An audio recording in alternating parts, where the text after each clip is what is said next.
নমস্কার বন্ধুরা, আজকে জেনে স্বাগত জানাই। তো আজকে আমি বানাবো নতুন একটা রেসিপিটা হলো পাউরুটির পকোড়া। তো ভিডিওটা পুরোপুরি দেখতে থাকো।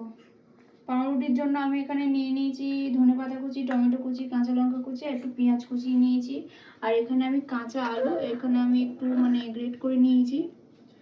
আর এখানে আমি নিয়ে নিয়েছি কয়েকটা পাউরুটি, স্লাইস যে রুটিগুলো হয় আর কি। এখানে আমি একটা বাটির মধ্যে জল নিয়ে নিয়েছি। এবার পাউরুটিগুলোকে এরকমভাবে একটু ভিজিয়ে নেব। তো এরকমই জলটাকে চিপে বের করে নেব। এক এক করে এরকম করে ভিজিয়ে আমি জলটাকে এরকমভাবে চিপে নেব। তো এখানে আমার সব পাউরুটিগুলো জলের মধ্যে ভিজিয়ে আমি দেখো কি সুন্দর করে নিয়ে নিয়েছি জলটাকে একদম চিপে। এখানে আমি দিয়ে দিয়েছি পাউরুটি আর এই আলু কুচিটা দিয়ে দিয়েছি।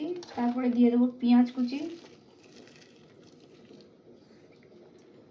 তারপরে দিয়ে দেবো ধনেপাতা কুচি, তারপরে দিব টমেটো কুচি,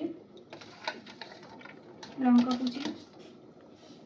এবার দিয়ে দেবো আমি কর্নফ্লাওয়ার পরিমাণ মতন। আমি এখানে দিয়েছি 2-3 চামচ। 1 চামচ মতন কাশ্মীরি লঙ্কা, 1 চামচ মতন হলুদ গুঁড়ো। ঝাল হওয়ার মতন আমি একটুখানি একদম 1/2 চামচেরও কম লঙ্কার গুঁড়ো দিয়েছি, কারণ আমি এখানে কাঁচা লঙ্কা দিয়েছি, যার জন্য লঙ্কার গুঁড়োটা কম দিয়েছি। দিয়ে দিচ্ছি এখানে আমি 1/2 চামচ মতন নুন।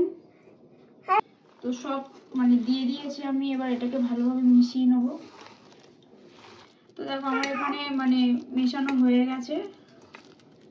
কড়া জেলে দিয়েছি আমি। এখানে আমি তেল দিয়ে দিচ্ছি, সাদা তেল। তো আমার এখানে তেলটা গরম হয়ে এসছে। আমি এবার এক এক করে ছাড়বো পকোড়াগুলো।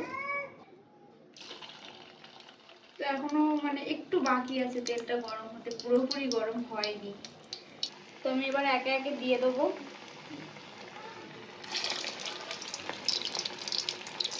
তো আমি এখানে 4টে দিয়েছি, কারণ আমার এখানে কড়াটা ছোট, তো বেশি দিলে আবার গায়ে গায়ে লেগে গেলে তো তখন আর ভালোভাবে হতে চাইবে না, যার জন্য আমি এখানে কম কম করে দিয়ে ভেজে নিচ্ছি। তো আমি একটা পিঠ হয়ে গেছে, আর একটা পিঠ আমি উল্টে দিয়েছি। তো লালচে লালচে করে ভাজা হবে। তো দেখো আমার এখানে হয়ে এসছে, লাল লাল কত সুন্দর কালার এসছে দেখো।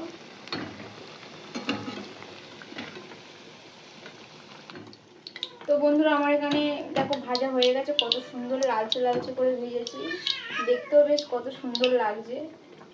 তো বন্ধুরা আমার এখানে সব ভাজা হয়ে গেছে, এটা লাস্ট। এবার তুলে নেব।